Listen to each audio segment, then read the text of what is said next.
ہمارے احناف کے علماء تعویذ لٹکانے کو کیوں جائز کہتے ہیں؟ کیا یہ کسی حدیث سے ثابت ہے؟ جبکہ دوسری طرف اہل حدیث علماء اس کو شرک کہتے ہیں، جو سب سے بڑا گناہ ہے۔ اور اس کی مضبوط دلیل بھی ہے کہ حدیث میں آتا ہے کہ جس نے تعویذ لٹکایا اس نے شرک کیا۔ شمس الرحمن بنو سے جناب شمس الرحمن صاحب، اگر اہل حدیث علماء کہتے ہیں کہ تعویذ لٹکانا شرک ہے، تو جس حدیث سے وہ دلیل پکڑ رہے ہیں نا، اسی حدیث میں رقیہ کو بھی شرک کہا گیا ہے، یعنی دم کرنا۔ حالانکہ رقیہ کو اہل حدیث علماء بھی مانتے ہیں کہ شرک نہیں ہے۔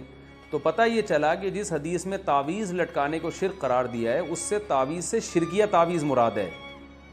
وہ تعویذ جس میں قرآنی آیات ہوں یا دعائیں ہوں، وہ تعویذ حدیث میں داخل نہیں ہے، کیونکہ رقیہ بھی جیسے شرکیہ بھی ہوتا ہے اور جائز رقیہ کہتے ہیں دم کرنا، تو رقیہ بھی جائز بھی ہوتا ہے، شرکیہ رقیہ بھی ہوتا ہے۔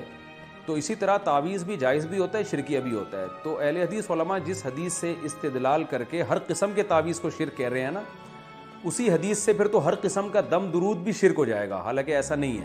تو جیسے رقیہ کی دو قسمیں ہیں، اسی طرح تعویذ کی بھی دو قسمیں ہیں۔ اور ویسے بھی کامن سینس کی بات ہے کہ اگر ایک آدمی کسی پرچی پہ یا اللہ مدد لکھتا ہے، صرف یا اللہ مدد کہتا ہے، صرف اللہ سے مدد مانگی جائے گی، یا اللہ مدد، اور وہ کسی کے گلے میں لٹکا دیتا ہے، تو یہ شرک کہاں سے ہو گیا؟ یہ تو عین توحید ہے کہ وہ صرف اللہ سے مدد نہ صرف زبان سے مانگ رہا ہے، بلکہ ریٹن میں لکھ کے اس پہ مہر ثبت کر رہا ہے۔ تو یہ کامن سینس کے بھی خلاف ہے کہ ہر قسم کی تعویذ کو شرک قرار دیا جائے۔ باقی تعویذ کے جواز کے دلائل کیا ہیں، اس پر میں مستقل کلپ ریکارڈ کروا چکا ہوں، میں اس کو ابھی ریپیٹ نہیں کروں گا۔ پھر بھی ایک بات ضرور ہے کہ یہ عمل پسندیدہ نہیں ہے، بہرحال یہ ذہن میں رکھیں۔ اللہ سے مدد مانگیں زبان سے، پرچی لکھ کے لٹکانے کی کیا ضرورت ہے؟ بس زبان سے مدد مانگیں، اس کی زیادہ فضیلت ہے، دعا کی فضیلت ہے۔